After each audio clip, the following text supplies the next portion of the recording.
Welcome to Through a Glass Darkly Radio on United Public Radio. Welcome back, everyone. I just want to say that the intro music was Mark of the Doomslayer by Carl Casey at Whitebat Audio. Today we have another fantastic guest, Dr. Paul Thigpen. Dr. Paul Thigpen is the editor of Tan Books and was appointed as a lay representative on the U.S. Conference of Catholic Bishops National Advisory Council, speaking frequently at conferences and scholarly gatherings in the U.S. and abroad. He earned a BA in Religious Studies from Yale University and an MA and PhD in Historical Theology from Emory University. A best-selling author, Dr. Thigpen has published 42 books, including Manual for Spiritual Warfare and Saints Who Battled Satan, 17 Holy Warriors Who Can Teach You How to Fight the Good Fight and Vanquish Your Ancient Enemy, and more than 500 articles for both scholarly and popular audiences. His work has been translated into 12 languages. Paul, welcome back, Sean, my friend. great to be here, brother. Thanks for the invitation. Okay, so a lot of the stuff we're going to talk about, we talked about on my channel, YouTube channel. So some of it we're going to cover. Some of it will be new as well. So I think one place to start is kind of with some of the current things that have come out about disclosure, kind of where you think we are in that process. Just as a reminder, we had the kind of the Arrow report, which, in summation was kind of, there's nothing to see here. These aren't the droids you're looking for, this sort of information. And then there's some whistleblowers that I think continue to come out. And then I think you mentioned before the call that you were continuing to do some work with Soul. So really quick, where do we stand, do you think, on disclosure? And then if you could talk a little bit briefly about what you're doing with the Soul Foundation right now. Okay. Well, gosh, it's hard to sum up what's going on in the UAP conversation, as I like to call it Yeah, right now. you can take as much time as you need. I think it'll be interesting to hear your perspective. Well, just I am convinced that things are going on behind the scenes. A lot of folks have gotten frustrated, thrown their hands up, and said, "You've only been teasing us all this time, and there's never any proof." But I know personally, some of the folks that have said that and are in a position to know what's going on behind, and I take them at their word. They're honest people, and so I do think things are going on. I think the big question is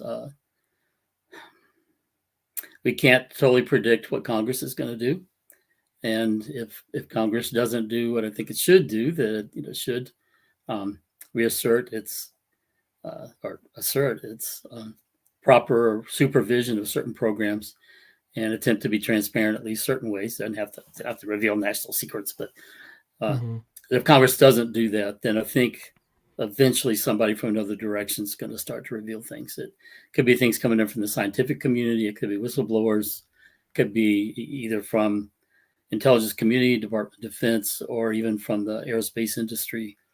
But sooner or later, there's just so much being seen and experienced. I can't imagine that they're going to be able to put it all back in the toothpaste tube again. How much will happen this year? I don't know. I'm eager to see Lou Elizondo's book. I'm eager to read the op-ed that'll be coming out, I hope soon, from Dave Grush. Talked with him the other day, and I think it's coming soon. And I have to keep just saying that the folks be patient and wait. I know we're all tired of waiting. I've been waiting my lifetime to finally get to some disclosure about these things since I was a kid. And I don't know how much longer I have, so I'd really like to see it come out.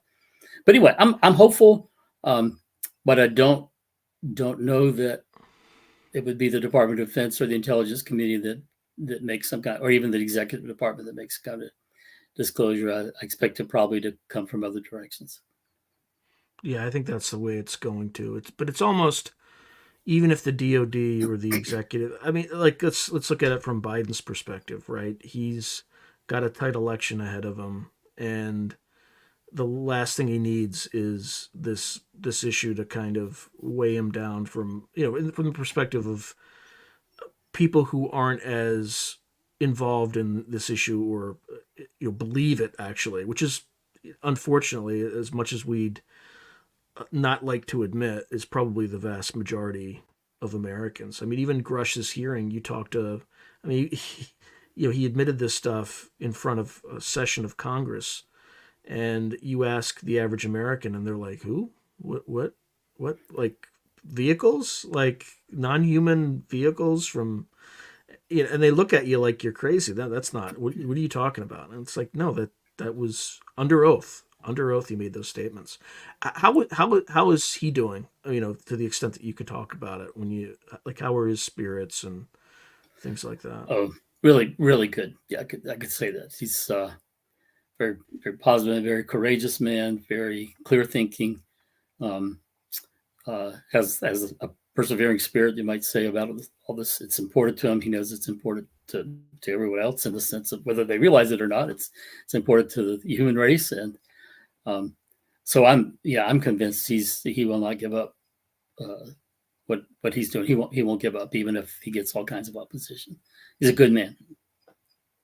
Now, if Arrow released its initial report, it also released this document, I think last week or the week before, about Kona Blue. Are you familiar with this document and what it entails? I haven't. I've actually been on the road speaking for the last couple of weeks, off and on. No worries. I've seen headlines, but I haven't been able to look at that. I'd heard of it before, but I understand that something came out. So yeah, there's no test on this. I was just that was just curiosity on my part. But the weird thing about that is it's like the complete opposite of the other report. Like, it reveals a lot of interesting tidbits. There's a lot of it refers or seems to allude to the NIDS program with Bigelow. It doesn't, it's, one can argue that it's a slam dunk, but it's pretty obvious. It's like the same square footage of Skinwalker Ranch, 480 acres, just like little details like that point to it. But you can't say with 99.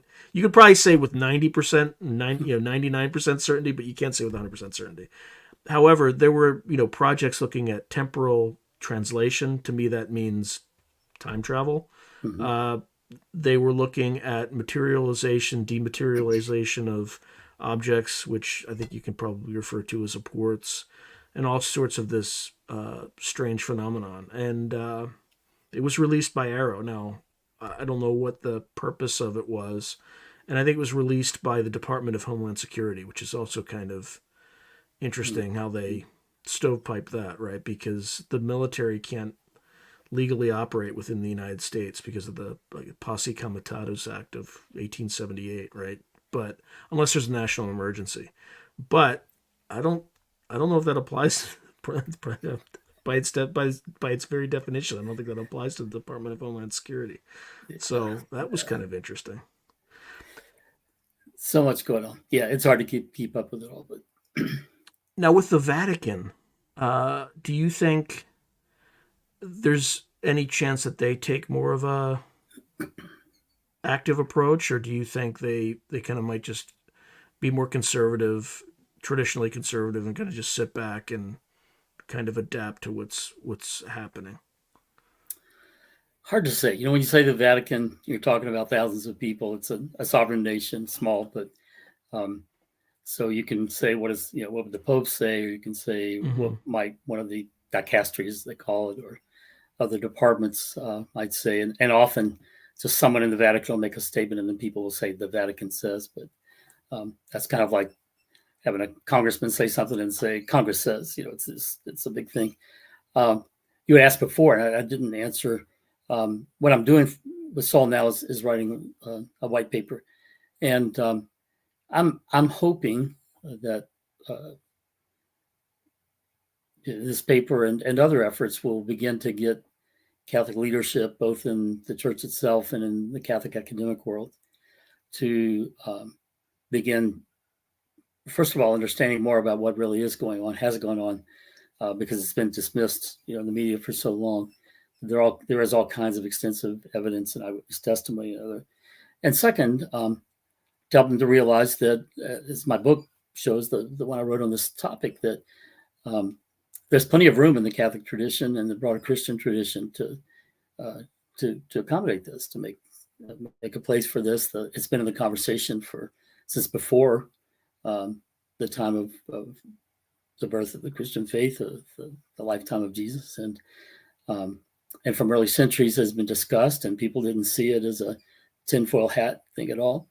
All through Western civilization, some of the greatest minds and hearts of Western civilization, starting with the ancient Greeks, but up through church history, took it very seriously and talked about it and speculated all kinds of things. And some of them were, central Christian figures who would be hard to claim or didn't know the faith or somehow were contradicting the faith by what they were saying. So I'd like to encourage Catholics to, my book would be a place to start, but to begin to see this conversation has been going on for a long time. There's been a lot of room. There are a lot of possibilities. And if there is other non-human intelligence besides angels, then it would open up all kinds of questions for us, but nothing to be panicking about. So I hope that ultimately the Vatican, in a very official way, would begin to take that way. Already, people like Ross Coulthart and others have said that they think the Vatican has been much more open than many of the other groups that they've seen. And you have things like, quote in my book, how Saint John Paul II, the Pope, was once asked by a little girl in a public audience, what about aliens? And his answer was not, oh, that's contrary to faith, or we don't know, or science has to tell us. It's a very affirmative statement. And he said, always remember they're God's children too. And I think that kind of characterizes the traditional Catholic view anyway, that this openness to that. So again, my hope is that at some point, perhaps the Vatican could take leadership on that, because it's an international community. There wouldn't be as much politics, I think, involved as would be if China were announcing or the U.S. were announcing, or Russia, and then having some kind of Cold War over the information. It's not as if the Vatican's going to be trying to weaponize crash retrieval like some of the governments probably are, other governments. So yeah, I'm hopeful. Even corporations, right? I mean, for all we know, yeah, they may be retrieving these things on their own. Yeah. I mean, I think it's unlikely. I think they would play within the rules, but you never know, right? Where there's a lot of money to be made, people can be tempted to do all kinds of things. Yeah. So, in terms of the knowledge that the Vatican has, and by the way, I agree with you on your characterization of the Vatican, only I'm going to be a little bit more aggressive about it. I think they're the only organization that, to my knowledge, hasn't explicitly lied about the phenomena, right? They're not screaming from the mountaintops, but I don't think I've ever seen something where they have categorically denied that this phenomena exists. And I think that puts them in a pretty good position. That said, I think they have given, I think it's 53 miles beneath the Vatican. There's like a maze of libraries with a ton of different information. So if somebody was a repository or a central repository, if that's even such a thing, because I don't even think that's such a thing in U.S. special access programs, if there is a central repository for knowledge in the Vatican, on this particular topic, where or who do you think that would be? Well, the Vatican Archives, sometimes it's called the Secret Archives, but there's historical reasons why it's called that. It basically just means that it's not accessible to just anybody who wants to walk in. Right. You can have folks who get clearance for different reasons to do research. I don't. Perhaps there could be a section of it that's devoted to the topic. It could very well, if they've had documentation of different kinds, that it's scattered throughout. Excuse me, because it would fit into different places historically or according to country or something else. I don't know how they organize it. And the truth is, it's such an old and big collection. I can imagine that it's not totally tidy in the way it's organized. It just couldn't be, because it's grown so big for so many years. But I think it would be in that. There might be certain sections that are totally closed. I just don't have the Vatican connections to say. Do you have a sense for kind of how old some of those documents might be? Like how many thousands of years old Stretching how far back? Oh, I don't. My guess is they probably have some documents from, say, Mesopotamia, that kind of thing that would go Wow. back to BC days. I wouldn't be surprised. I mean, a lot of museums in the world have that kind of thing, and they've been collecting for a long time. And sometimes when people found things like that, that's where they wanted it to go, was to the church for keeping. Certainly, documents going back centuries in the history of the church and going back to classical times, documents from the Romans and the Greeks. So yeah, I wouldn't be surprised if they have documents in Hebrew, Aramaic, and cuneiform. Maybe photographs maybe of it, but they even have some clay tablets and that kind of thing. They also have a museum. So yeah, I mean, think about it. It's been around for 2,000 years. It's a worldwide organization. It has always valued knowledge, and so it just wouldn't surprise me at all that they're collecting all kinds of things.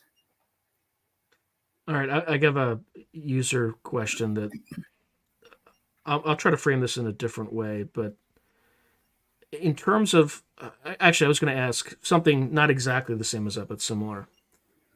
As kind of you look at this topic and the church, and again, I want to be clear: you're not an official, you're not speaking on behalf of the Catholic Church. You're speaking on behalf as a private citizen, etc. How would you, or how might they, or you construct kind of a hierarchy of intelligences? In other words, given the Catholic Church and you, believe, and I think there are non-human intelligences that we would refer to as angels, uh, demons, devils, whatever you want to call them, as well as NHIs that are not that. So I think in a previous podcast interview we talked about Father Sinistrari, and there was an entity that he encountered that was more of a, he tried kind of traditional exorcisms and it didn't work, but it wasn't, it was more kind of a trickster type entity. So stepping all the way back, I'm kind of throwing a lot at you. Is there some sort of hierarchy of being that would be applied to this situation, or is that something as yet to be debated and defined? Yeah, good question. Obviously, at the very top and in a category all by himself is God. So he's not just a being among beings or the greatest among beings. He is the ground of being. He's the one from whom all creatures that he's made receive their being in the beginning when they're made and to stay in existence. But descending from there, the church has traditionally taught that angels and demons are angels, but they're fallen. They've turned away from God. That they do have powers that are far beyond ours, intelligence and other kinds of things. They're not corporeal. They don't have bodies, so they don't exist within the space-time realm like we do, but they can act Mm-hmm. upon it and do things in it. And so you've got them that are in certain ways higher than we are, and yet we've had some special status, and that God Himself has become one of us in order to save us. So depends on how you want to do the hierarchy, whether it's purely about their intelligence and capability, or whether it has to do with other things. Traditionally, so the church hasn't said much about what's beyond that. Mm-hmm. It hadn't been revealed to them. But you do have individual Christians, you mentioned Sinistari, but another priest, Herbert Thurston, in the 1900s, and even folks like St. Augustine and St. Jerome, two of the greatest minds and scholars of the ancient church in the 4th century, had, because of the evidence presented to them through testimony and that kind of thing, came to the conclusion that there were other non-human intelligences that were being encountered that were not actually demons. They didn't respond to the sacraments and the name of Jesus, the kind of thing that usually makes demons submit. Both Jerome and St. Augustine seem to think that, not seem to think, I think it was pretty clear that some of the Greek myths probably derived from non-human intelligences that people came wrongly to worship as gods. And Mm-hmm. and again, if someone like St. Augustine, who's, I think, just about the greatest theologian of ancient times, and then someone like St. Jerome, who's known as the father of biblical scholarship, they knew their faith as well as anyone. And if both of them said, believe there's room for non-human intelligence besides angels to exist, then I think that makes it pretty clear. It doesn't prove that it is true, but it means that you can believe that without being unfaithful to the tradition. So you have others. Then you mentioned the thing about the trickster. That's a number of exorcists have run into things that, again, they don't act like demons, but they're not human either, and seem to have kind of a prankster attitude. It could be what it's traditionally been referred to as a poltergeist. That just means a noisy ghost. But that kind of, those kind of testimonies have been collected by lots of folks, including Father Thurston, who, and people have, there are other theories about those things, that they might actually be some kind of powers of the human mind, fragments almost of our original ability before the fall, before Adam and Eve turned away, that still show up sometimes, so that it's not actually a separate creature, but it is it's things being done by a particular person in the situation. One reason they think that is that typically in the poltergeist reports, you have a single troubled adolescent who the stuff seems to follow around wherever they go. But you can interpret that a lot of ways. So I'm just saying, other than God himself, of course, humans and angels, the Christian tradition, especially the Catholic tradition, doesn't officially affirm other examples, but it certainly has room for it. It doesn't deny it. There's some who try to claim that the Catechism of the Catholic Church rules it out. But if they read my book, I hope they will. I think you can see that it's, if you look at it and don't read it in a proof texting way, if you look at it in light of other texts in the Catechism, and in light of the text that they're relying on in their footnotes, you see that they're talking about on Earth. They're not talking about extraterrestrial intelligence. In that book, just for folks to know, is Extraterrestrial Intelligence and the Catholic Faith. But it talks about, it's not just about the Catholic faith, it's also about how some of the other theologians in different faith traditions, as well as scientists and scholars and things like that across the ages of, I think you go talk about Aristotle and, all the way back. So I think it's an excellent work of scholarship that people, I have it right in front of me too, but if I pull it out, I have this big pile of books, they'll all collapse.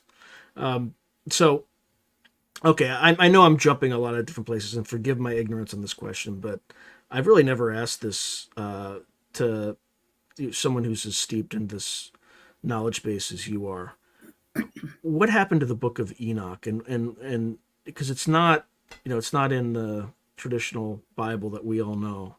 I didn't even think I knew about it until, maybe 5 years ago or something. I had no idea.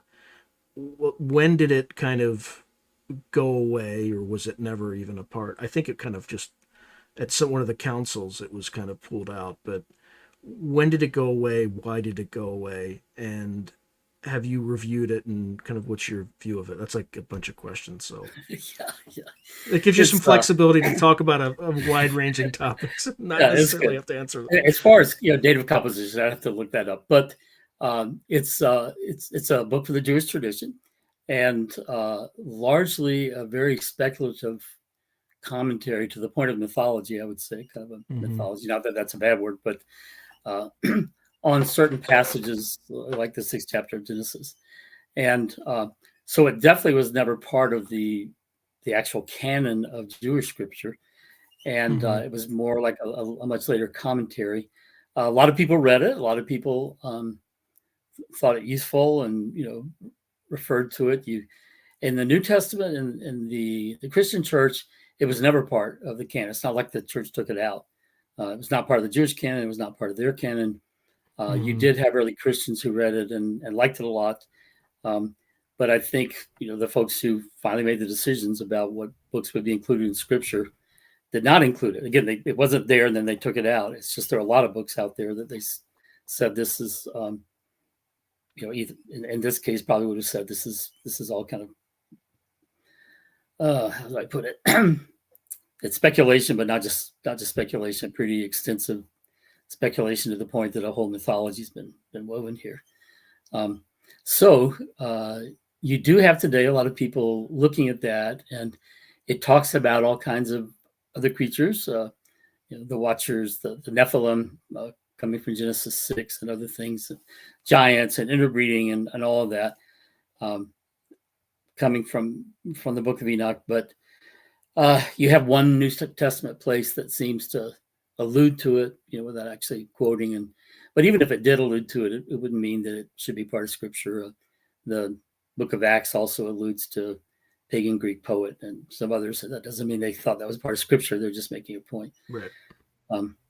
So I think it's unfortunate that a lot of folks today seem to treat that book as if it were the Word of God, as if it were alongside other Scripture.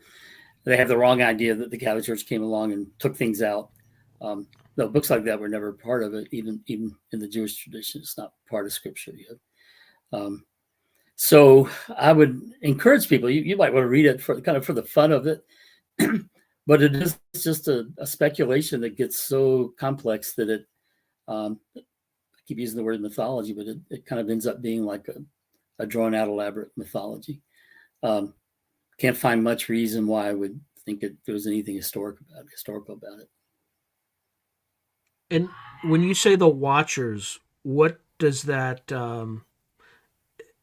is that something that is only in the Book of Enoch, or is that outside of the Book of Enoch? I'm sure there must be other books that will quote it or have kind of picked up on the idea. I'm pretty sure, I could be wrong because it's not my major field of extra biblical Jewish text of antiquity, but I'm pretty sure that's probably where the idea would find its locus. It's kind of center of gravity, but maybe other folks picked up on it and borrowed it. I'm not sure, but I mean, the main thing is it's never been part of the Scripture of the Jewish people or the Christian people, and it certainly was never taken out. It's if people want to read more about that kind of thing, I'd encourage them to read the Old Testament instead of the Book of Enoch. It's wild and speculative. It might be fun to read. You can make movies out of it and have been, but I don't think it has a lot to really say about UAP and this conversation. Okay, the other thing, and I'm going to kind of forgive me for going a little bit off track, but I think it's somewhat relevant. Are you familiar with the Chris Bledsoe case? Just a little, yeah. Not real familiar. I have the book now, his book UFO of God, and I need to read it, but I haven't had time recently.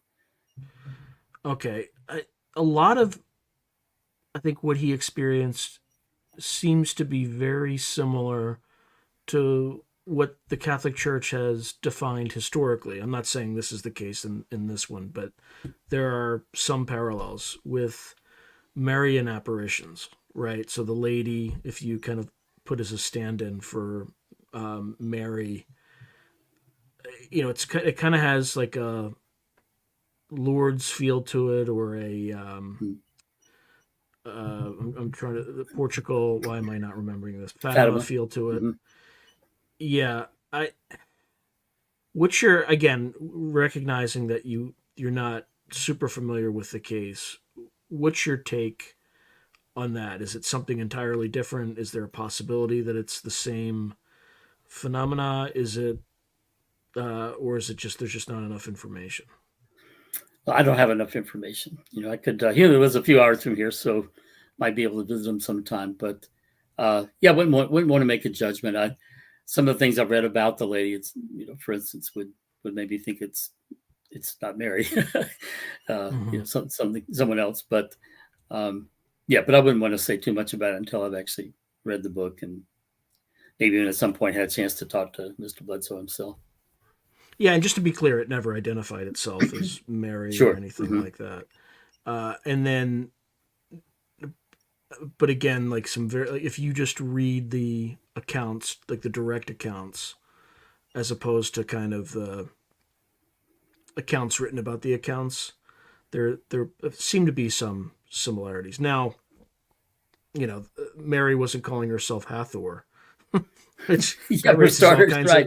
of that kind of raises all sorts of red flags. But She said, "I am the Immaculate Conception," not Hathor, right? right. So that one of the things I think it's such a good question. One of the things we have to keep in mind is that just because things resemble each other doesn't mean they're the same, even when they're anomalous. Um, so you have a saint who spoke of glowing orbs that would talk to her, and she was convinced they were her guardian angel, or perhaps multiple angels. And I take her at her word because of the Catholic tradition and other things about her life and her veracity.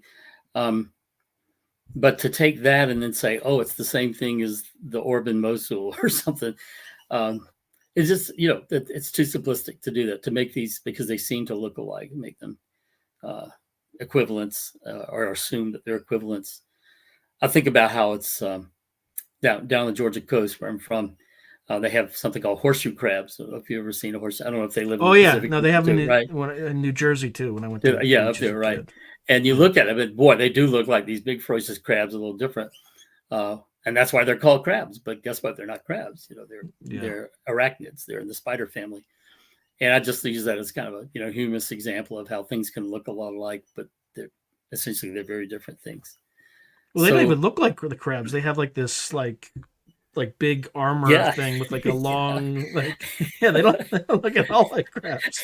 They've got that, I guess, kind of the pictures like it. But anyway, same thing. I mean, my wife knows all about the plants in this area in Southern Appalachia. And what is that? I was thinking one the other day. It was maybe an Advent rose or something it was called, but it's not really a rose. Maybe it was probably a different one, but something that's called the rose. But if you look at it botanically and down the genetic level and stuff, it's not a rose at all. So we just have to be careful not to, especially with historical texts, seeing a similarity and saying they're the same thing. Also, some folks have looked at some of the things in the Vatican archives that have to do with the canonization of saints, the process by which the Catholic Church comes to declare someone a saint. Mm-hmm. And by the nature of the case, one of the things that leads the Church to consider someone to be declared a saint is that there may have been miraculous or anomalous phenomena associated with their lives. But there are things that are kind of traditional in things like levitation. They're traditional within Catholic accounts of saints, and lots of them have had that kind of thing or other stuff. So you have to be careful going and looking at those archives and studying phenomena associated with the lives of saints and say, oh, see, it's the same thing as this. Not necessarily at all. Well, I mean, there's cases of levitation and demonic possession too, right? Like, yeah. Right. So, yep. Yeah, it doesn't mean it's light and love and it's all wonderful and beautiful. You have to. I mean, how should someone navigate? And I think we talked at the very beginning of this discussion that we kind of have to, or you're at least implied that we're kind of moving toward disclosure outside of government, and some of that could involve some risk. And by risk, what I'm talking about is there seems to be a non-physical aspect of this phenomena, and if you're engaging something like that, there's a risk that how do you know it's a benign NHI or a positive NHI, like what you define as an angel, versus a negative entity like a demon. And we can get into this too, because I said we were going to talk about your two books and we haven't even touched them. Oh, it's fine. It's fine. It's all... But I wanted to prepare you, and I'm like coming out from left field. But in your manual for spiritual warfare, for instance, like you've witnessed exorcisms, right? And you've conducted them, I think, when you were a Pentecostal minister. Yeah, I never conducted them, but I was present. Yeah. Mm-hmm. You're present, right? Mm-hmm. How should people kind of navigate that? And I don't mean like actively seeking the occult. What I mean is, strange things start to happen to people. How should they navigate that? How can they determine if it's benign or malevolent, given this confusing and navigating through a world in which the government has not officially acknowledged any of this stuff. And yeah, they're not helping it. They've studied it for sure. But, several things I'd say. First is, I think we have to recognize that we're probably not dealing with just one thing out there. Mm-hmm. So many of the accounts, they're so different. Some seem to be nuts and bolts things. Others, you said, seem to be, use the word spiritual, but don't seem to, act the same way. Yeah, non-physical, I think. Yeah. So the first thing I think we have to understand is that we can't just. Some people are trying to find a unified field theory for UAP, to put it that way. That some theory that will apply to it all and explain it. Yeah, that's all. like trying to find a unified field theory for the animal kingdom, right? Or animals and plants and viruses and all kinds of things that just don't quite fit with each other. And so I think we have to recognize that's probably not going to happen. They're just different things out there. Second, then, I affirm in my book and otherwise that some of the cases do seem to be demonic. Folks who, my strongest critics say that it's all demonic, and I really don't think we can say that. The evidence we have, that a lot of them don't fit that profile at all. But some of them certainly do. Some of the abduction stories that we get sure seem to parallel some things that would be in the classical tradition of demonic encounters. I think even about one of the people involved in Skinwalker Ranch not long ago in a Merged podcast. Weaponized podcast. Talked about the hitchhiker phenomenon. Maybe some of your listeners know about that folks involved with the ranch, often when they go back home, something seems to follow them. It's often malevolent. It begins to affect their families, even their neighbors. Yeah, they did an epidemiological study on that. It has an R naught of 3 apparently, which is I think the same as the pandemic thing. Yeah, right. It's like that. Things like that. I think there probably is some demonic activity at Skinwalker. First of all, Catholic tradition takes curses very seriously, and even if the curses is pronounced in another religious tradition. And part of the Skinwalker's history is one Native American people cursing another in that area. I could see, demonic openings by that. But this particular person who'd been there talking about the hitchhiker effect at one point says that, I hope I'm remembering correctly, but it's as if his body kind of froze, was paralyzed, and then an alien voice spoke through him. If that was the case, that one fits a diabolical profile easily, possession. I'm not saying he's possessed, but even maybe a momentary kind of thing. So things like that, I have no problem saying those could very well be fallen angels that are malevolent. On the other hand, a lot of things don't fit that. One of the things we have to keep in mind too, and I talk about this in the book, is that we're fallen creatures. God made us, and God made us good. We've turned away from him. And so you got good people, and you got bad people, and people all through the spectrum, and even good people not, doing bad things at times. We can imagine other intelligent races being that way. So we could be visited by races that, number one, are essentially good, but they're fallen in certain ways and treat us the way we treat each other. Or you could have a race that's totally fallen, like the demons, and not redeemed or have a possibility of redemption. That would be pretty scary. The Christian writer C.S. Lewis once talked about that. You can imagine that just as the demons are kind of confirmed to the evil, they'll never repent and become good. What if you had an extraterrestrially embodied race? They would be like embodied demons. And imagine meeting up with them. They're malevolent and with no chance of conversion, of repentance, or changing away. So we could meet up with all kinds of things. The one thing we know is that, as a Catholic, I know is that God created them all, created them good. But if they're evil now, they've turned away like we have. And so there are a lot of possibilities for what we could be meeting up with. Now, in terms of, let's kind of go with fallen angels for right now. If they kind of start to influence someone, what are kind of the manifestations of that? I think you spoke about this before with oppression, infestation, possession, those sorts of things. If you could talk us through some of that. Sure. Yeah. It's, there's a long tradition in the Catholic Church about this. That's why we still have exorcists. because we find it to be an ongoing reality. That first of all, that these are the creatures created by God, good, but they turned away from Him, became extremely evil, with no chance of turning back to good. Humans have a chance. We could be evil too, but a chance of being redeemed. But they had one chance, and kind of that was it, because it's a long story. But anyway, and so they're one of their desires is they hate God, they hate the good, they want to get back at Him, and the way they do it is by coming after God's children, who we are. We're made in the image of God, and coming after His image. And so that's what we're dealing with. They have powers, many powers beyond our own. They don't have bodies, so that gives them a certain kind of subtlety and agility that we don't have.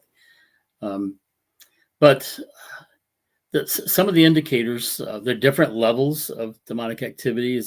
I mean, you can cut up the pie in different ways, you slice the pie in different ways. But traditionally, you'll have Catholics talk about infestation, for instance, which is where demonic power manifests itself in or through or in the vicinity of certain objects or places. So you may have a room or a building that's been infested. I've been present in one of those before, more than one. And you'll have... Actually, explain... I know you can't name specific places, but paint a picture of what it's like to enter one of those locations, what it feels like, what you see, what you hear. What's that like? Well, it's different. Some places, and I'm not talking about, I haven't experienced all these different kinds of phenomena, but in some places you do actually hear disembodied screams and groans and things like that. Sometimes there's a foul smell, like it's like burning sulfur. It's the traditional thing. Things could levitate, move around. You could have a window break, sound of footsteps, that kind of thing. But in the case, like one case where I was in, it involved where the temperature in the room would drop suddenly 10 or 15 degrees, and then the appliances, not just a room but a whole apartment, appliances would start going on and off randomly, being turned on and off randomly, not like a power failure, but just this one's off, then that one's off, that one's on. The faucets would start turning with water randomly at different times. And a cold wind blowing through the apartment, even though there's no AC on and the windows are closed. One particular one that I was in, you had the temperature drop, you had the cold wind blowing, and then a bed levitated and began to oscillate back and forth. So those kinds of things are often pretty good indicators something's going on of that sort. So that's one category. There's a couple of others I entered, but it was after the event where everything had just been trashed in the room. And this is a place where a young woman had at night been assaulted with long scratches down her back, that kind of thing. But that gets us into the next thing, where you can have then oppression, where the enemy forces, the diabolical forces, are attacking you in certain ways physically, and may also come after finances and relationships and begin inserting themselves into destroying relationships. It can get worse then with oppression, which typically is more in the mind, but a severe kind of torturous thing, where terrible thoughts often of suicide. And I understand some of these things, the mental things especially, can be the result of a mental condition. The church is always affirms that.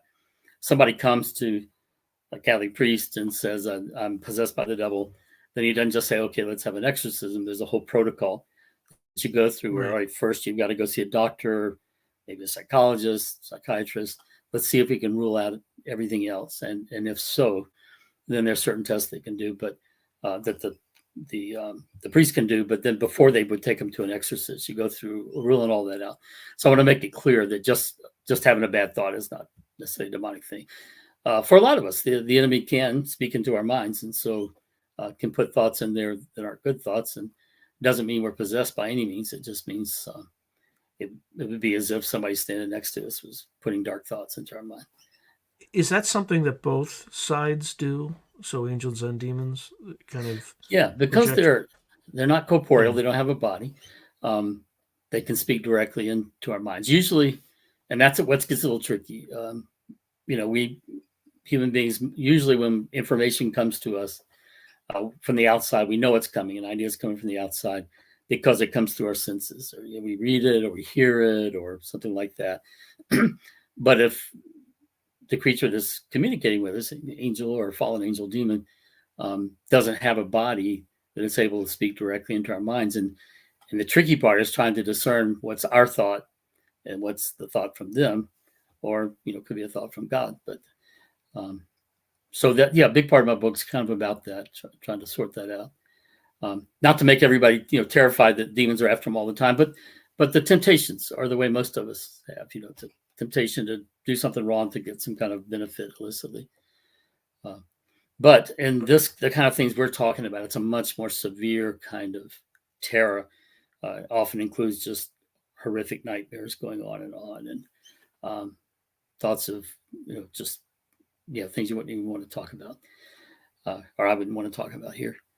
And then, but a full-fledged possession, it's somewhat rare, probably less rare than it used to be for various reasons. But and that's where the victim has episodes. It doesn't usually is not ongoing, but episodes where the demonic power will take possession of their body and then do things through them. It can speak through them in an alien voice. It may use their vocal cords. It may not. Often will speak in language the person doesn't know, like Aramaic, biblical, Hebrew, Latin. Often, the body can make all kinds of unusual contortions that aren't usually normal or even possible for a human body. It can levitate, superhuman strength. They can take an iron bar with their hands. It's a little old lady. I knew one case like this, and she just took this thing and bent it like that. So those kinds of things, they're indications something else is going on. And then often, by the way, what for folks just joining us, you're listening to Through a Glass Darkly Radio on United Public Radio, and I'm here with Dr. Paul Thigpen. Sorry to interrupt, Paul. I got to get good. in It's good before the bottom of the hour. Yeah. So anyway, it's and a lot of folks out there probably say, "Oh, this is all crazy stuff," but it's not. But you've seen it. You've been. You said you've been in a room where you've witnessed. And I know exorcists, and the stories they tell me are like hair raising, and there's no reason not to believe it. Occasionally, it'll make its way into the news media. So I had a case back in Indiana several years back, because often the media don't want to touch it, and certainly public health doesn't want to touch it, and even the police department doesn't want to touch it. In this case, it was such a big deal that you got reports at all those levels, where there was an adolescent boy in a family in a home, and the home was infested, and the boy was exhibiting all kinds of things. And in that case, the police were involved, and you had phenomena like the police going back to his car, and this alien voice, not alien as an ETI, but did not belong to anyone that should have been on that radio frequency. Tell him to get out of there and leave, that kind of thing. And then meanwhile, the front driver's seat was going back and forth by itself, and things like that, where the police, felt they had to report it.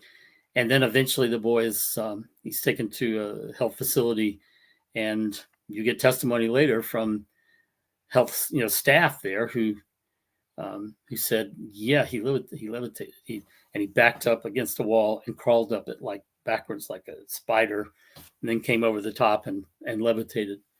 Now, and these were people reporting this who felt like they had to, but they had nothing to gain and everything to lose by a hoax, but making this all up.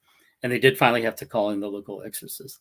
But I'm just saying that's one example. It finally got into the papers. There's probably been some TV things on it up that that folks don't want to believe me, but it's real. It's real, and it has been always.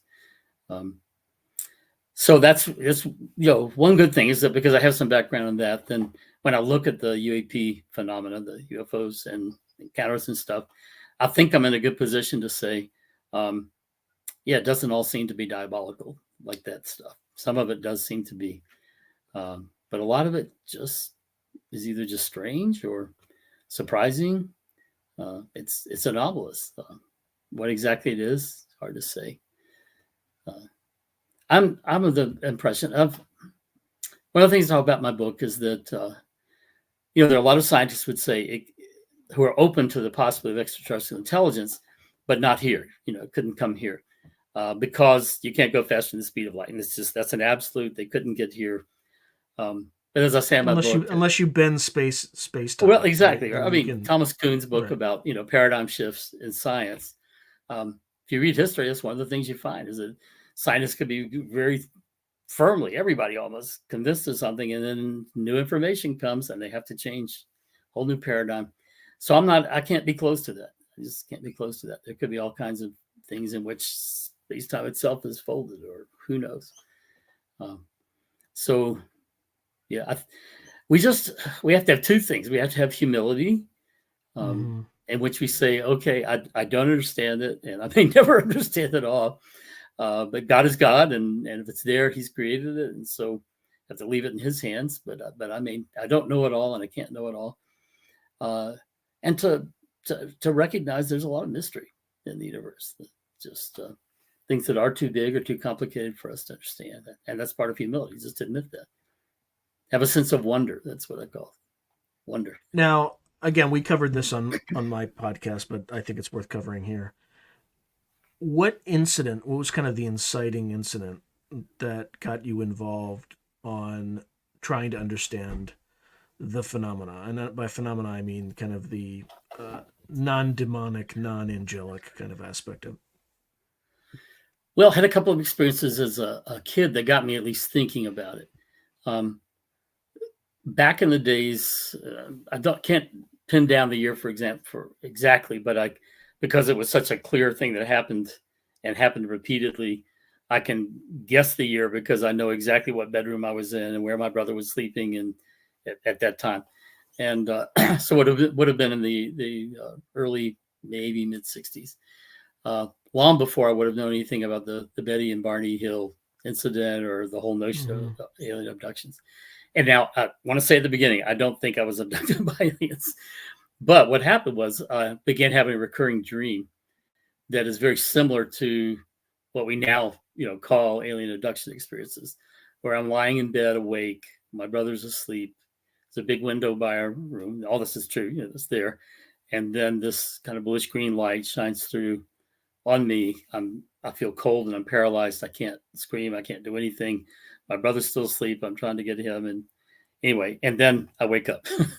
So that was the recurring dream. And so I'm not saying by any means that I was abducted. What I am saying is that it was close enough to what was later, in the literature about abduction experiences that got me thinking about that whole thing.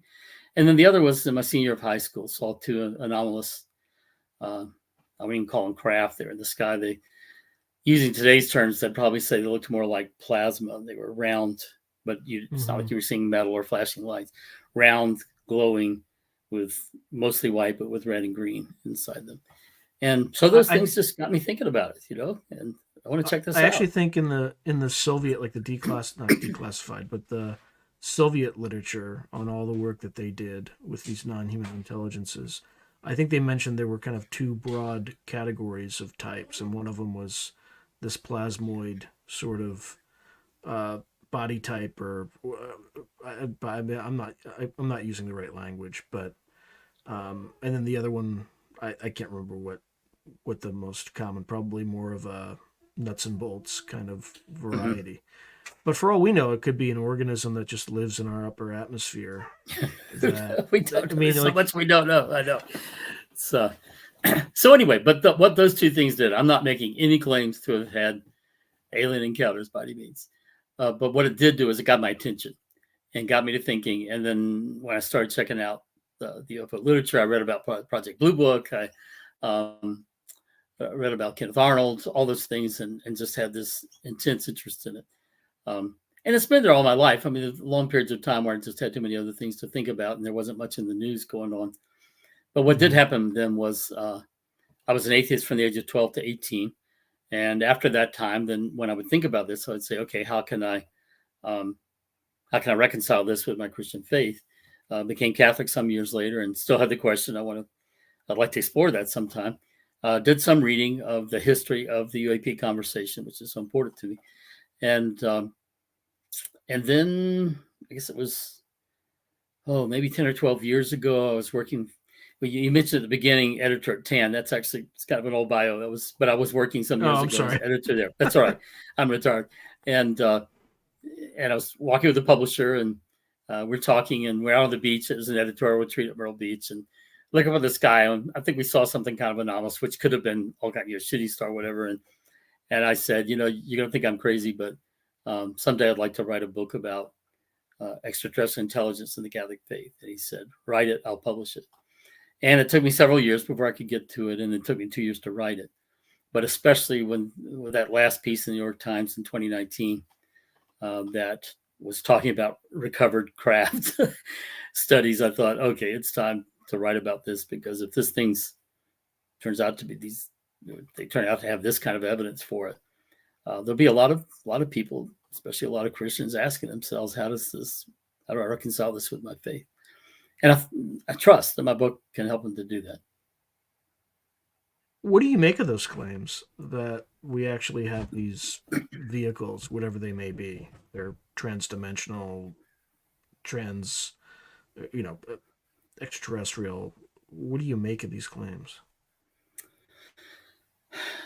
We have so much kind of witness, so many witnesses, so much evidence. I know a lot of it's obviously behind the scenes, but it just seems to me where there's smoke, there's fire, about some of this stuff. When, back in 2019, when they had the piece about the slide, the famous slide, I don't remember what number it was, 19 or something like that. So folks in Congress are getting this briefing about retrieved crash materials. I was like, oh my gosh, they're talking about this in Congress. I'm convinced personally. It could be wrong. I don't think it's psyops, but I do think there's nuts and bolts stuff they've got that they have recovered. That's just what I think. And but I think for good reason. I mean, someone like David Grush, again, I have no reason to doubt what he's saying, or that they could have such a widely orchestrated plot to disinform him in some way. I just don't see it happening. There are too many people in too many places who aren't related at all, who've made the claims, and not just in the United States, around the world. So, I think it's real, and I'm be quite happy to be, for it to be disproven. Though it's kind of thing that'd be hard to disprove. It's easier to prove than disprove, because all you need is one example of it to. Yeah, it's like trying to disprove the existence of God. Yeah, right. Yeah. Or prove the existence. I mean, either way, it's still, if you're talking about something that, a whole class of events, and that's why I have to say to people who say it's all demonic too. Okay, you've got this wide, diverse, worldwide, going on for a long time class of events, and sure, you might be able to give good evidence that these particular ones are demonic, but to go from that to say, therefore, they're all demonic, you can't say that about that class of things like that. They're and you can't say it about any other thing about UAP either, that it's all one thing. Why do you think the government hasn't rolled this out, or why are they hesitating, or why have they been hesitating for at least 80 years? It might even be, you go back to the Cape Girardeau incident, that was 1941, so it's even predates even the Roswell incident. So 80, 90. The Foo Fighters too, in World War II, yeah, right? yeah. Or even the ghost rockets. I mean, you could go back to 1897 with the airships, right? Airships, right? Yeah. It's my guess, your guess is as good as mine. We know all the normal kind of, our usual kind of speculations that so maybe the Department of Defense doesn't quite know what it is themselves, and they don't want to admit that, or that they don't want to admit that they're not totally in control of our skies. This whole thing with drones lately kind of shows that anyway, even if it's drones instead of UAP. Yeah, well, so you're talking about the Langley Air Force Base. Yeah, that's just one example of several. So I have in several places. I have a friend who is a highish ranking officer in the Air Force, and he basically told me, I can't really say anything about it other than it's jurisdictional.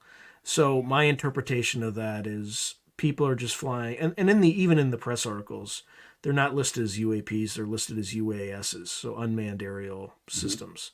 So what my guess is it could be anybody, Chinese, Russians, or whatever, but they're just using somebody's using traditional conventional drones. They're flying it over Langley Air Force Base, and when they say jurisdictional, what that means to me is you don't want U.S. military aircraft firing missiles over civilian suburbs, right? Like particularly Washington D.C. suburbs. So Yeah, yeah. that's what So that's yeah, my all I'm guess on saying that. is that, I mean, it kind of demonstrates that there are certain ways in which we already know we're not completely in control of our skies. The Chinese spy balloon was another example. But this is how much more so if these things are real and uh, they can't really explain them or reproduce them completely. That could be a reason why they're not wanting to talk about it, kind of a matter of pride or worrying that people would panic. That's always been given as an example, uh, as a possibility. And that goes way back. I mean, 1960, the Brookings Institute was, paid by NASA to give a report, and it was a long, good sized report, but only one section at the end was talking about if there was evidence of extraterrestrial intelligence, and basically recommending that they better be careful about revealing that to the public because we have examples from history where superior culture meets an inferior culture, and it doesn't go well for the inferior culture and can cause panic. And so that's at least one of the justifications that's been out there for a long time. The other thing is the aerospace industry. If these things are real and they actually are able to reverse engineer some of it, that's a big money making thing. And some claims that if this is true and the contracts have been awarded a certain way, showing favoritism of source, that's actually illegal with government contracts. It could lead to all kinds of legal stuff. If that were revealed, and of course, the other things that people say, well, it would reveal too much that would compromise national security. And that's the main reason that's given for the secrecy about anything having to do with it.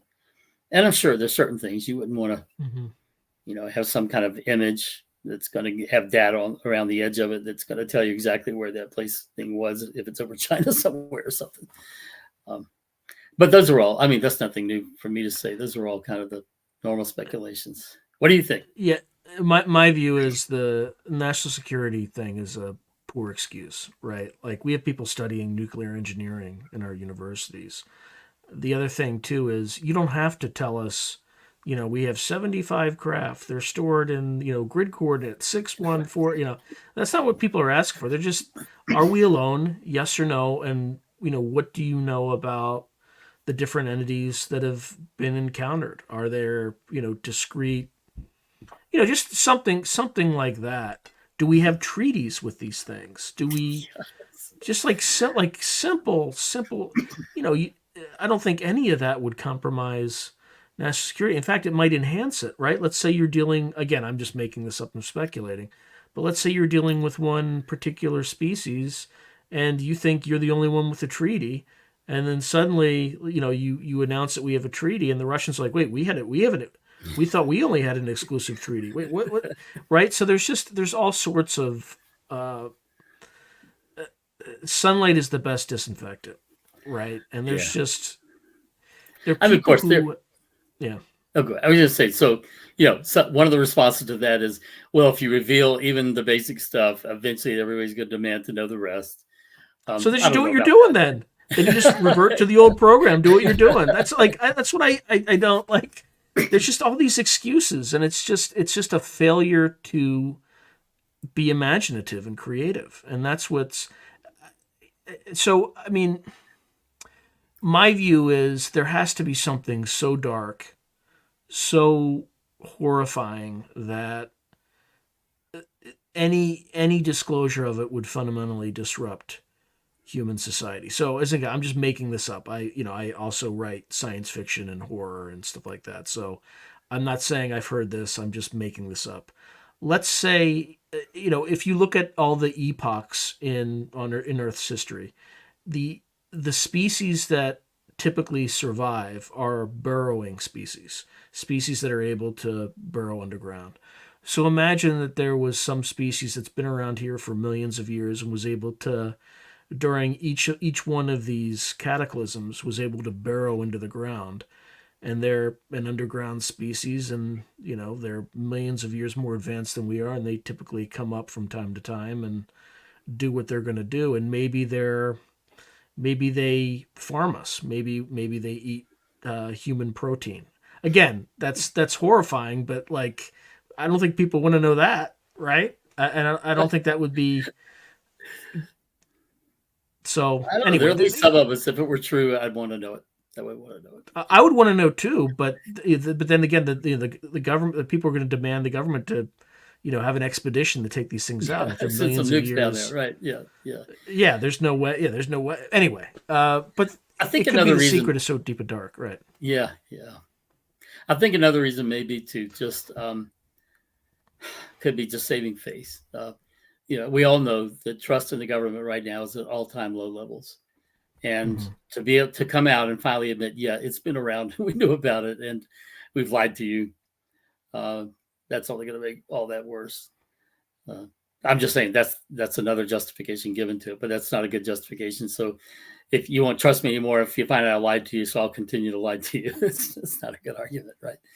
Well, and I think, I don't know how much longer. Again, I don't want to be too negative, but I don't know how much longer it's going to last. I mean, in terms of just the, again, I'm going to try to avoid politics in any way, but there's so much corruption right now that it's difficult to see us getting past that and into a disclosure environment. I actually think a disclosure is about the only thing the kind of institutional government could do to restore confidence. It's kind of like an olive branch. Because, I mean, right now you have, again, without getting into things that, if you have government agencies controlling social media companies, telling them who to platform, who to deplatform, stuff that's just beyond the pale in terms of violation of, uh, the First Amendment. And, um, even you look at the Army's recruiting standard, like they had to reduce 20 some thousand positions because they couldn't recruit enough soldiers, and it's primarily one demographic. And I'm not going to say it online, but that demographic has traditionally taken the majority of casualties in our wars, 85% of the casualties, and has been a traditional feeder to the military. And they're not sending their sons and daughters anymore because they've lost confidence and faith in in the people that run us. And I don't think it's not necessarily the institutions. It's just the corruption at the top. Like I think the longer they sit on this, the worse it's going to get. I think giving people something to contemplate can help us rise above our petty differences and look beyond. And I think right now the only thing we have to look at are, these corrupt human beings that are kind of running the government. I mean, they can invest in stocks. It's completely legal for them to engage in insider trading, like, and it has been for years. Like, how is that acceptable? So, as I said, it's kind of like an olive branch. I think it's like the, not that I'm not saying that I'm not encouraging anybody to do bad things. I'm just saying I don't. I think many Americans feel like this government doesn't. And I'm not talking about any particular administration. I just don't think they feel it represents them in any way, shape, or form. They're just the entity. They're just Caesar, and we just render unto Caesar what is his, and that's it. Yeah, I think So you're right. I anyway, you think don't have it's to comment. You the don't have to confidence, but comment on just that. confidence in government. Yeah, and confidence in authority of all kinds is, I think, at a very, very low place. And this issue plays right into it. Yeah, And that's the thing. It's like a dilemma for the current presidential candidates, right? They could harm the incentives are all wrong. They could harm their political positions by even talking about this. Again, anecdotally, I read somewhere. So when I say I read somewhere, don't take this as gospel or true because I have no way of verifying it. But it's alluded to that Jake Sullivan, the national security advisor has basically shut down this issue with the help of Austin. And his view is it's not based on a national security argument, but based on a political argument. Which, by the way, I was trained by Dr. Ash Carter, who was Obama's Secretary of Defense, and the one thing that he taught me was when you present policy options to a politician, it is devoid of domestic politics. You do not look at that. It is not part of the equation. You just do what is right. And it seems like that discipline or that lesson has not passed on to kind of his forebears who are currently running the government. And I'm not placing a blame on either. But the rumor is that they shut it down because it would harm the president's reelection prospects by even talking about it. So I don't know, it just kind of depresses me to even think about if that's true. Again, if that's true. I don't know if that's true. Let me see. Yeah, so what about kind of the interdimensional aspect? I mean, that's even kind of stranger. Yeah, I mean, part of the problem is defining dimension and then interdimensional. Right, you'll drive a physicist crazy by even using that word. And even, for traditional Catholic and theological language. So if an angel is non-corporeal, so is not a creature of our space-time universe, but is from outside that and can affect it, is that what you would call interdimensional? Because if it is, then we'd say, well, yeah, if that's the definition, then of course they're interdimensional beings, they're angels. But that may not be what they mean. And by that definition, you could argue the same thing about humans if they, with the soul, right? The soul might be interdimensional, right? And I don't know that for sure. When when the person dies and the soul and body separate, then the soul goes on. So to what could be seen as another dimension, but it all depends on how you define it. And like you said, I think the physicists would have the hardest time settling on some kind of definition for that. But it certainly could be something that. Oh, go ahead. Came up with even though physicists are the ones who came up with quantum mechanics and the double slit experiment and the if you're looking at it, it acts like an electron. If you're not looking at it, it acts like a probabilistic wave, right? So, yeah, I love science, and I've learned so much from them, and the Catholic tradition has learned so much from them, and a lot of Catholics have been great scientists, and but I think we're just on the threshold of all kinds of new understanding or at least new mysteries, especially at the quantum level, but in this issue as well with this anomalous phenomena that we can't quite figure out. One of the best things I think it's done, and I meet people again and again who will say that they had a very tidy notion of the universe that was what we would call in philosophy materialist, that everything is matter, energy, field, those kinds of things, that there's nothing outside that, nothing, no God, no spirits, no angels, no soul, no life after death. It's all, it's materialist. And that encountering the UAP phenomena has kind of messed up that tidy view. I had to say, yeah, there's a lot more here than science at this point at least can even describe, let alone understand or explain. And that's been a good thing for them. It's kind of broken them out of a very constrained view of reality. And as a Christian, I applaud that and say, yeah, there are a lot of things that you can't put in a test tube or measure or that kind of thing. That's not to dismiss science. It's done so much for us. But the notion of scientism, this notion that if science can't explain something, then it's not real or measured or whatever. The more people that break out of that into some kind of wider view of reality, the better. How do you think this plays out? And when I say this, I mean disclosure or just understanding that we're not alone. And is it going to be like a switch or is it going to be a dial where we're just slowly acclimated into it? Oh, great question. I think a dial, if it's us, if we're the ones making the disclosure. But what you always have to keep in mind is that if they're real and they're out there, they might have their own plans. Yeah, they have a vote. They might decide on a catastrophic disclosure, to use the current term, And people talk about them showing up on the White House lawn, and of course they have flown over the White House back in the 50s, and everybody's forgotten about that. But it would, even then, it would have to be something that so much today can be faked. You can have fake photos, fake videos. That's the other problem too. And the other that's thing merging, right? There are people, some people who don't believe these things are real, that like some Christians that don't believe they're real and that there's demonic, that if you say, what if a UFO, kind of landed on the White House lawn, like people talk about, or your own house, they have these other things they've come up with, the Project Bluebeam, and it's all going to be holograms with the holographic manipulation. And they've got kind of like folks who don't believe that, in the moon landing, that they've always got some position they can fall back on to show that it's, you can explain it a different way.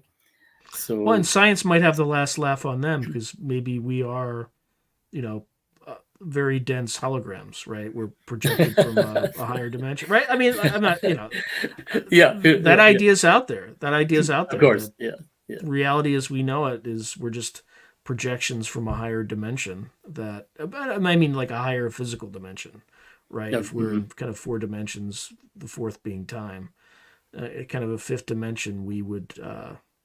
It's just like watching a movie, right? It looks like it's 3-dimensional, but it's really a 2-dimensional projection of a 3-dimensional reality. So anyway, I'm not smart enough to figure out which one of these has merit and which doesn't, but you can easily see how it's kind of gone haywire, because we've kind of pursued, at least the physics community, very doggedly string theory. And, they've gotten beguiled by the beauty of the mathematics. And I'm not saying it's wrong, but a lot of these other areas of inquiry were not necessarily ignored, but deprioritized. So, maybe this whole, what do you make of the whole consciousness, kind of concept? It's one of those things where I keep thinking, all right, it comes out of this thing where you have a culture that's in certain ways been materialist and, philosophically materialist. And then they start bumping into things that don't fit that. So now that's all shattered. We got to find a new paradigm. And for whatever reasons, rather than saying, in Western thought for 25 centuries at least, people have been talking about these issues, and they have a proposal, and especially, the Christian and the Jewish tradition as well, that the kind of questions they're asking are questions that the Jewish and Christian traditions, Muslim traditions have answered, that you ought to at least consider that. But instead, it's almost like, because they're post-Christian, they've already decided that's not true. So we got to go looking elsewhere. And they pick up on ideas that either from the East, religious East, or from Gnostic traditions, occult traditions. And that leaves them with, having foundations that give awards for people to write about post-mortem survival, life after death, and is it possible? And you have a lot of folks like myself saying, I really wish you would at least consider what the Christian tradition has been saying all along, that yes, there's a God who's transcendent, beyond all this, created it all. It's not self-existent. He's intelligent. He's loving. He's created all this, and he does have a will, and is intervening. He holds it all in existence by himself, moment by moment himself. And that, there is a soul. There's a dimension to human nature that is not physical, and that there are beings that aren't physical, and things have a purpose, and all those things, and especially that the soul survives death. And for us, the great guarantor of that is the resurrection of Jesus Christ. And but for folks to just ignore that altogether, it's one thing if they look at it seriously and say, okay, I don't accept that, but to just, no, we're going to talk about postmortem survival, but we're not going to talk about that, not that resurrection, not that life after death, not the fact that within the Catholic tradition you have all these apparitions of people who are supposed to be dead, or so you're going to just rule that out as any kind of evidence of postmortem survival. So I'd hope that folks, okay, look at the occult traditions, but look at the Christian tradition as well, and look at the answers they're given to the questions that you're asking, and give it some serious consideration. It's there's a reason why it's been around a long time. and why they're just starting with Catholics. There are 1.3 billion Catholics in the world. Maybe that's something worth looking at. And what do you think the motives of whoever these NHIs are? I mean, for all we know, it could be one thing overall, or it could be many different factions with many different intentions and objectives and things like that. Why do you think they haven't blown the lid off of this and disclosed themselves? Yeah, great question. We all wrestle with that one. And again, as we both said, I think we're dealing with a lot of different things. It seems to be anyway. And each group or type could have its own motivations. The kind of classic speculations, have become that almost like the Star Trek kind of, you got this motive that you're going to examine and look at things, but you're not going to interfere, interfere with them, so that we're objects of study. But they do seem to have interfered sometimes. Some of them I really don't like. Some of the theories I really don't like that we're kind of zoo animals being observed, or that we are a consumer product. That that I'm just naming those things as what people have said. But Prison Planet's the other one. Yeah, yeah, it's funny. Yeah. There's an interesting thing. Look, I'm not saying that's not true. Like, I have no idea. Yeah, it's really dark. Yeah, what they really are. But it's so funny. You have a Christian writer like C.S. Lewis. He died back in '63, but he wrote some great fiction about this and some nonfiction too, within a Christian point of view, how these things could be. And one of his theories is that that perhaps we're the only intelligent species God created that fell, that turned away from him and then became broken the way we are when practicing so much evil, and that all the others are still in friendship with him and they're good and they don't have evil, and therefore we've been quarantined by God. Don't, you can't, if you get in there, you might get infected, so don't do that. It's kind of funny, but he wasn't the first to say that. It's in my book. You got folks way back when. Oh gosh, I'm trying to remember which philosopher it was, but one who is known for saying that that he thought that God had created the best, possible universe. And so you had people like Voltaire saying, well, but look at all the bad stuff here, goes on Earth. And his idea was, well, what if we're the only planet where that is, and we're like a little speck in the dungeon of a castle, of a kingdom that's huge and really beautiful, but then this one little thing going. And some wag described that as, okay, so what you're saying is that we're the worst possible planet in the best possible universe. Maybe we are. Lord help the others if they come in contact with us. Well, it could be worse, right? There could be, like, as you mentioned earlier at the beginning of this interview, a fallen, like a planet populated by the fallen, right? Who aren't being redeemed and won't be redeemed, and so they're basically demons with bodies and craft. Yeah. So, again, you can get a lot of dark thoughts thinking about that. But I just have to go back to the Christian fundamental that God created it all. He loves it all. He has a plan for it all. And even though whenever he allows evil, it's in part because he can always bring a greater good out of it. What the greater good is hard for us to see right now. But and that's why I'm hopeful about the whole thing. I don't, like Lozano says, it might make us so somber. We would hear what he had heard. But along with the somberness, I think there's a great hope and excitement on my part that, there could be all kinds of wonderful things revealed, new things that expand our horizons. Yeah. The somber comment, I think, was inspired by, I think someone asked him to read a novella called Chains of the Sea. Are you familiar with this? By Gardner Doujou. I've heard of it, but I haven't read it. Yep. I mean, just kind of the top line about it is the story is about these craft land in 3 locations, I think, like my home state of Delaware, Venezuela, and Ohio. And there's a kid who can kind of see NHIs all around him, like native NHIs that have been here, cryptoterrestrial type things.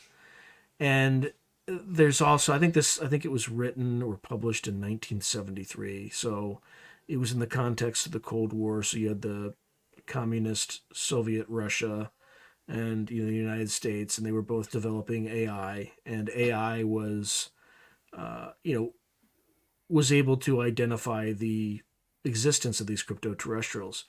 And the aliens in this story, the ETs that land, pay humanity no mind whatsoever. We're barely noticeable to them. But the at the end of the day, there are NHIs that really run the planet, and it's not us, and we're just kind of, and we're barely noticeable, barely worth mentioning. And I think when Lou Elizondo says somber, I think it's this indicator that we're not at the top of the food chain, so to speak.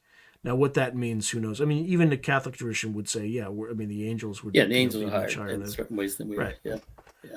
right. So So it's not inconsistent necessarily, but I think everybody should try to read that story hmm. and kind of. But that's, I think, where he gets the somber comment.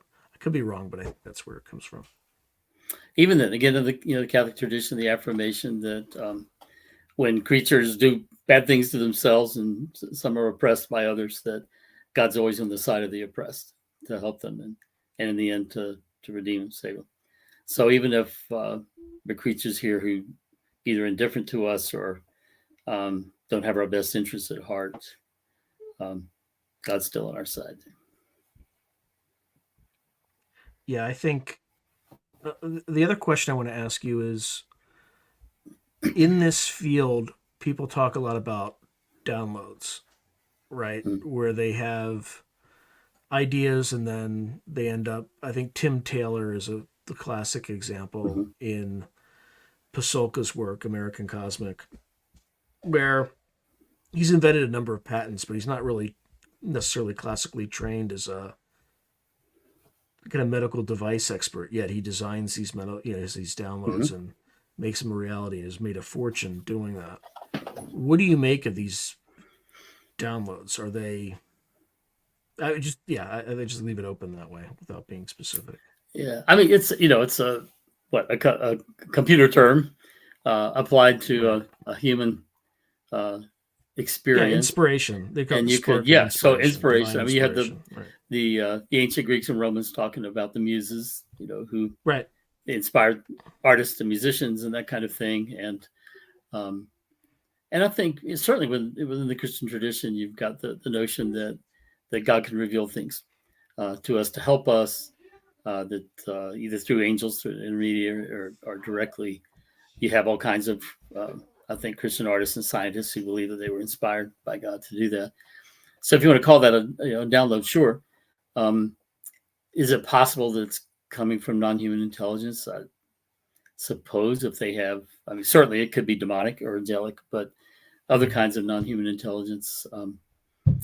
I, if they're creatures that are actually interested in helping us and they can somehow put the thought directly into his mind and he develops a device that's going to help humans medically, I wouldn't have any problem with that.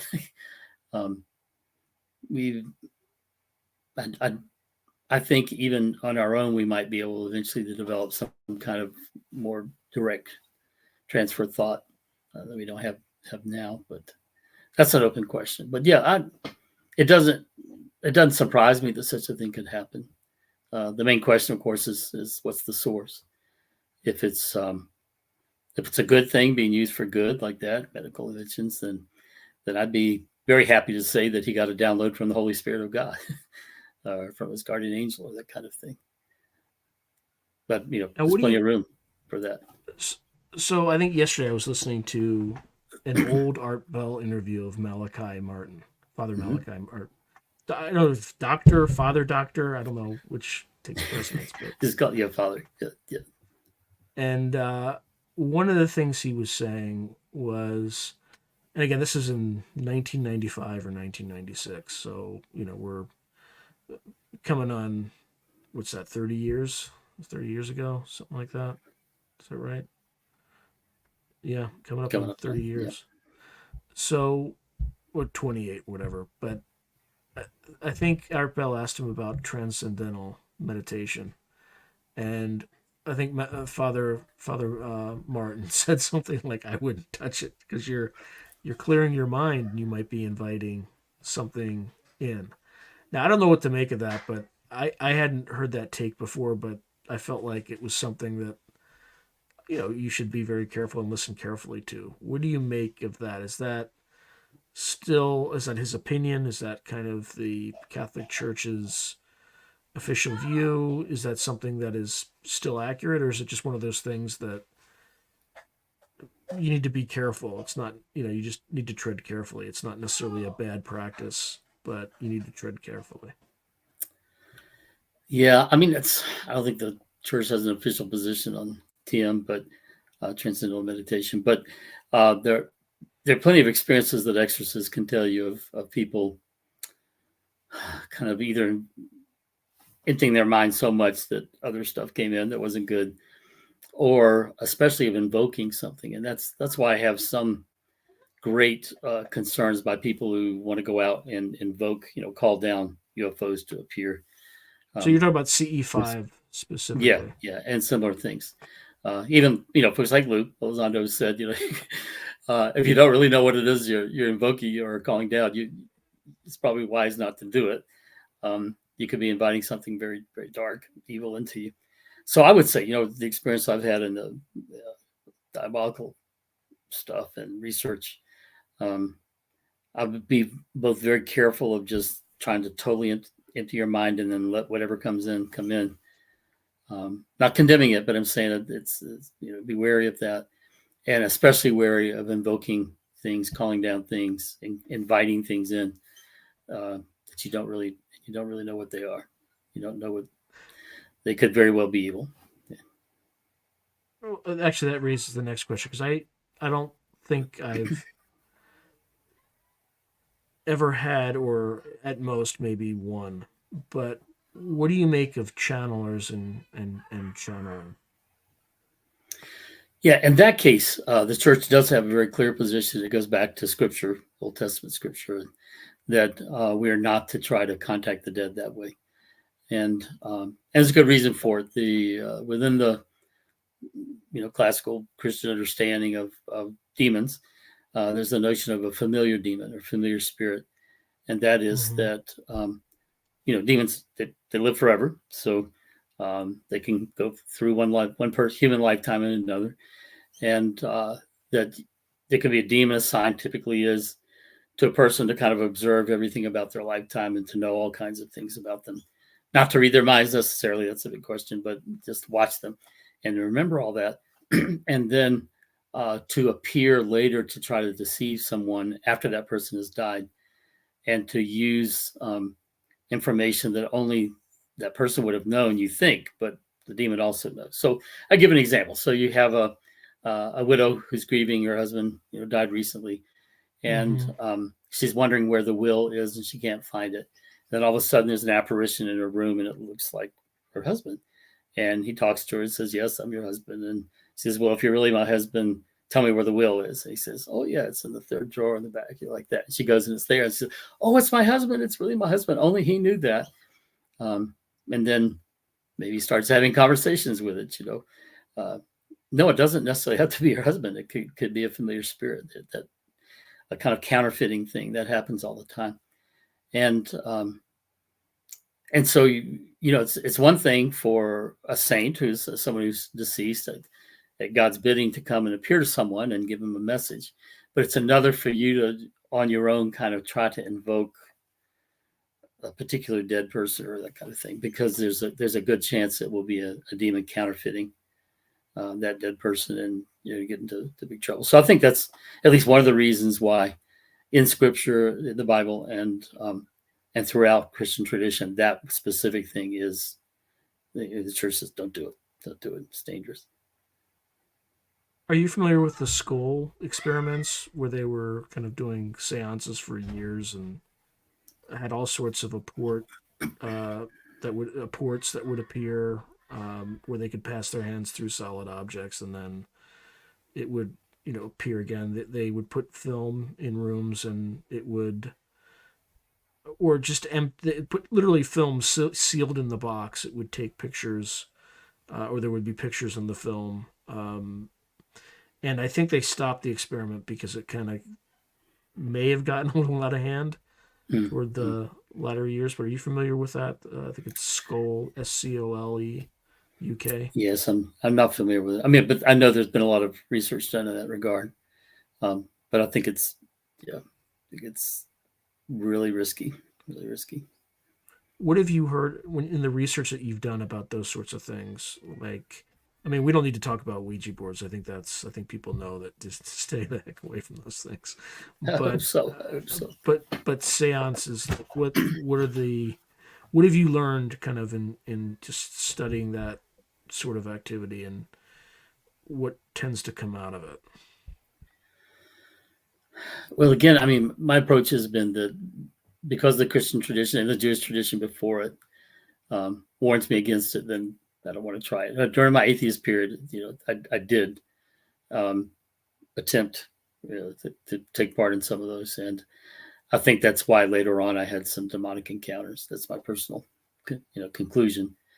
Um, there's a good reason why it's been forbidden for a long time. And I know, there are plenty of people I know and respect, especially even in the UAP community that disagree with me on that. But I feel very strongly about it because of when you hear from exorcists who are dealing with these things all the time and seeing physical manifestations and that kind of thing, and they tell you don't ever do that, then I take them at their word, and they're just affirming what's been taught in the church for 2,000 years and centuries in Judaism before that. Have you seen any statistics on this sort of stuff, like in terms of certified exorcisms that have happened? What kind of the Has there been any effort to identify what the source was, like what opened the gate to whatever it was to come in, Yeah, I doubt that or there are what activities? any Hmm. stats, but anecdotal evidence from exorcists, all kinds of things. Yeah, so that certainly that kind of thing, a lot of occult activity doing that. Sometimes serious kinds of um, but it's serious kinds of immoral behavior can open doors. Um, Certainly, satanic worship can open doors. Um, Terrible trauma to children, especially committed by their parents, can open doors. Um, yeah, there are plenty of things. You could read more about them in my book, but there are certain things that, again and again, exorcists will mention as things that have led to that. Because they can interrogate the spirit basically, and eventually it has to tell them the truth about how it came in. So I think later this month, not on this radio show, but on my podcast, I'm interviewing a gentleman. His name is Jerry Mazursky. And are you familiar with him at all? No. So he is a mental health professional, I think retired mental health professional, and he worked with a lot of schizophrenics. And after a decade or more of being in mental institutions, he's kind of come to the conclusion that the behavior of these schizophrenics, the drugs only dull kind of their natural human senses, but there are entities effectively inside them or possessing them or tormenting them that he as a medical health professional had conversations with, and they were not the same person Mm-hmm. that had kind of the schizophrenia. So I again, I haven't spent a lot of time I haven't spoken to him yet, but have you heard anything kind of like that, or that at least points to that thesis? Yeah, I mean, it's the kind of thing where I wouldn't want to say anyone with anyone who's schizophrenic is demon possessed. Would never say that. Just like there was a time when it, any person that centuries ago that any person who had a seizure automatically people said he's demon possessed, demon possessed. Now we come to find out that it's medical condition, but that doesn't mean that there are also still people who are demon possessed who have the same symptoms. So it's that kind of thing. I would never say anyone who's been diagnosed schizophrenic is demon possessed. I want to make that clear.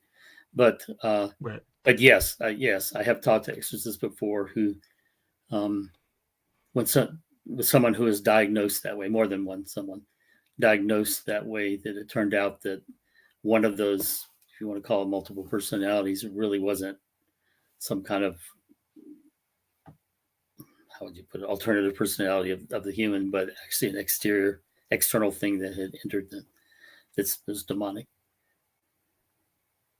Now, I think when we spoke last in one of the, I think, two interviews we did, you mentioned that over the last 20, 30 years or so, they started training exorcists in the United States because there was such a demand.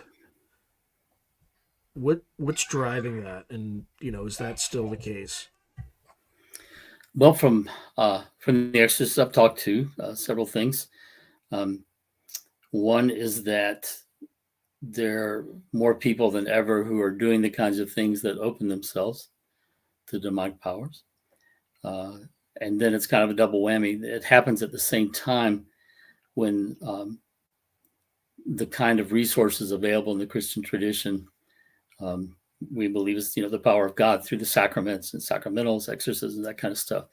That at a time when the people who are doing that uh, don't avail themselves of the sacraments, they don't believe in that, and so at the very same time when you're opening doors to darkness, you've abandoned the one power that can save you from it.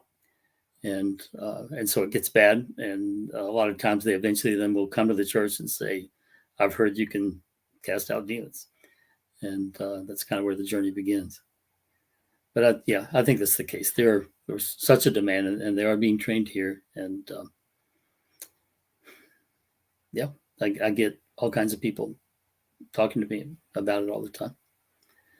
Do you still do? I don't know if consultation is the right word, but do you still do people from the officials from the church or people affiliated with the church reach out to you to ask for your advice on some of these things still? Or I know you said Yeah, occasionally a priest will. It's usually that. I would never encourage anybody to get in touch with me directly. I can't, But right. if it's a case where someone has already approached a priest, sometimes they'll ask me to. But there are plenty of other people that can be asked as well.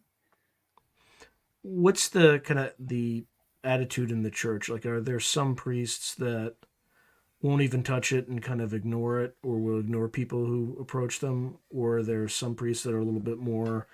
In other words, even within the Catholic Church, are there kind of biases in terms of treating this? Do you have to give the right priest if there's an incident that you're trying to report? Yeah, I mean, basically what you're saying is other people who have lost some of the Catholic tradition that's been held for centuries and centuries. And yeah, there are some Right. who've lost that and turned away from it. And some of those folks they're priests and they're approached by someone with, this possibility that they won't even assess just in your mind. But then others who are still embrace the tradition in all of its fullness and recognize that these things have been seen as a reality and dealt with for centuries, and they'll take it seriously.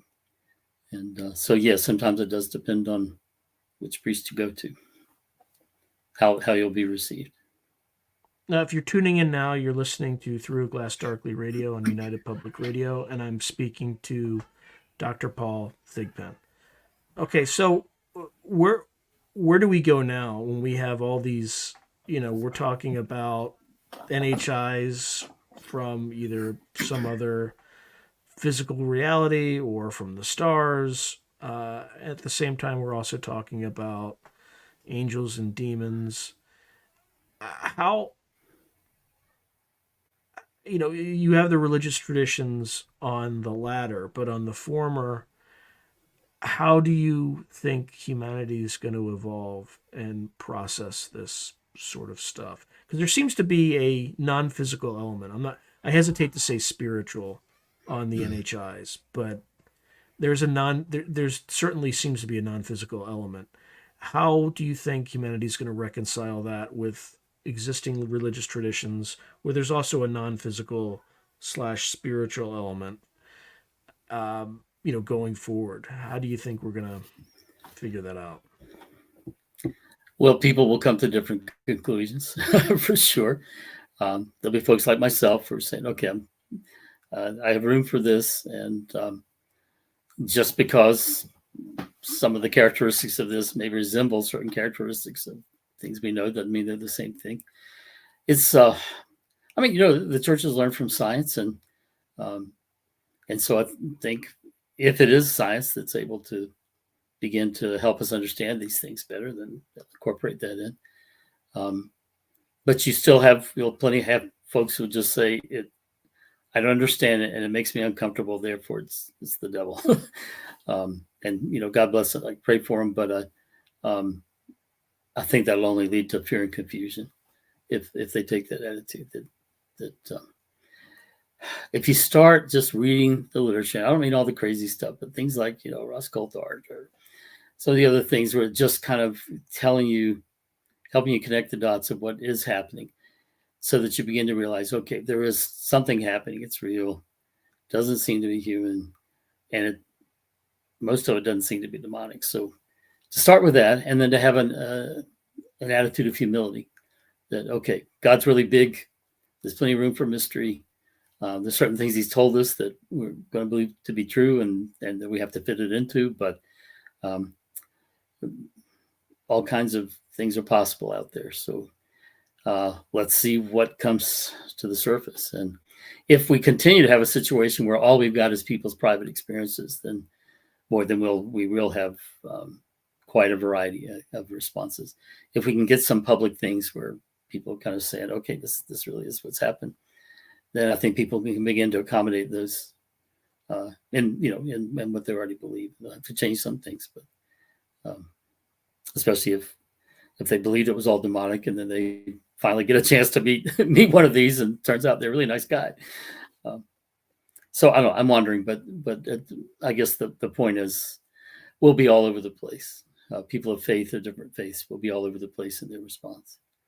But I think some responses will be closer to reality, and some responses will be more healthy mentally, emotionally, rather than full of fear and panic. And yeah, we unfortunately live in a time right now when all this is coming out when it's hard to discern the truth, and I think it's going to be even more so hard to do that once you start injecting AI. I mean, you're already seeing it. I saw a convincing video of the Loch Ness monster this morning. Right? It looks. I mean, it looks real. It's not real. It's obviously an AI fake. But you're going to see politicians saying outrageous things that they'd never said. You're going to see politicians denying they said outrageous things when they really did, and blaming AI. And I think we just live in this time of deception's not necessarily the right word, but where there's a fundamental distrust of just reality, right? Like, how do I know what I know? Yep. Well, how do I? Perception. But yeah. even now, you hear about certain things come out. Like we look at, just take. I'm not going to go into it, but take the origin of the pandemic, right? You start to learn these officials that very likely lied to our faces over and over and over again. And it makes you wonder, well, if they're lying about this, what else are they lying about? And how long have they been lying? Is this just because of the internet we're able to expose this? Have they been lying to us for centuries, people in power? So it makes you question literally everything, not just whether or not we're alone in the universe, but whether or not we live in a functioning republic, right? So, I think, how do you think we navigate through this where we can kind of get back to an environment where people are rewarded for telling the truth, for having integrity, for being honest? It's got to start at the grassroots level, I guess. People have to practice integrity, join with people of like mind of integrity, and begin building communities from the ground floor up of integrity. That's the only way the culture gets changed. I think you can't change it from the top down. And by media, I don't know if you can change it much by media in a good direction. You can certainly ruin a culture by not exactly the top down, but by bad media, bad entertainment, things like that. But we've got to rebuild the culture, and we can't sit back and hope the government does it. We can't sit back and hope everybody else does it. We got to do it ourselves. I mean, I know you're coming at this from a Catholic perspective, and I've said this many times. It's almost like we're in a second Protestant Reformation. And I don't mean in a religious sense. I mean in kind of a government sense, right? So like the Peace of Westphalia ushered in the rise of nation states. I think what this particular issue is, disclosure, I think is kind of pushing up against a disintermediating, the government out of the truth business, just like Martin Luther tried to disintermediate the intercession of priests out of the, religious business. And I think the more that government officials lie about this, the more it just hastens that sort of outcome, which would be horrific, right? If people suddenly just said, you know what, we're not going to pay taxes this year. Figure it out. You don't do anything for us anyway. So like, well, what happened once before. Actually, now that you mentioned that with Luther, the peasants' revolt in Germany. Oh, really? So, Martin Luther? Yeah. Well, Luther had it has basically said, guys, you don't need a pope, you don't need authority, be your own pope. Basically, I'm paraphrasing, but and the peasants of Germany, who were chafing under the authority and the rule of the nobility, the nobles, revolted and justified what they were doing by appealing to what Luther had said and said, yeah, I mean, again, I'm paraphrasing, we don't need a pope, but we don't need a noble or king either, and kind of put a political application on it.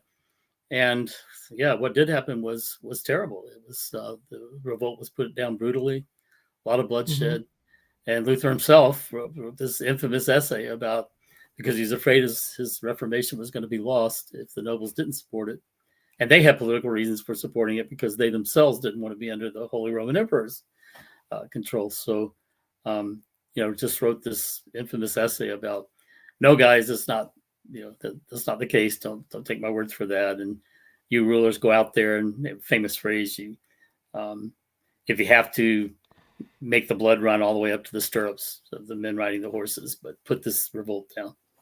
All I'm saying is that, the parallel you've already drawn is that, when you start mistrusting totally and trying to throw off all authority, it can be disastrous. Yeah, that's what. But right now, we have good reasons for not trusting.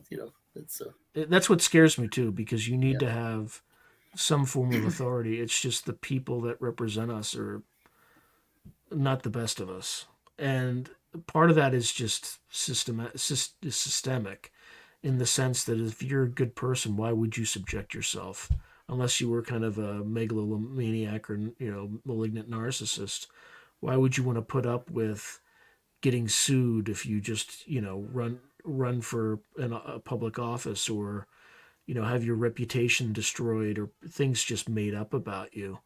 What virtuous person would ever want to subject themselves to that? So we're kind of in this death spiral that I think the grassroots, by leading by example, is kind of the only thing that we can do. But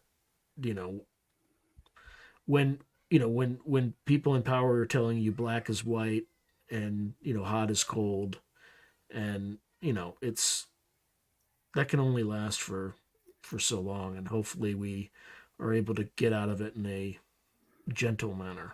But I'm worried about it. Yeah, I understand. Yeah,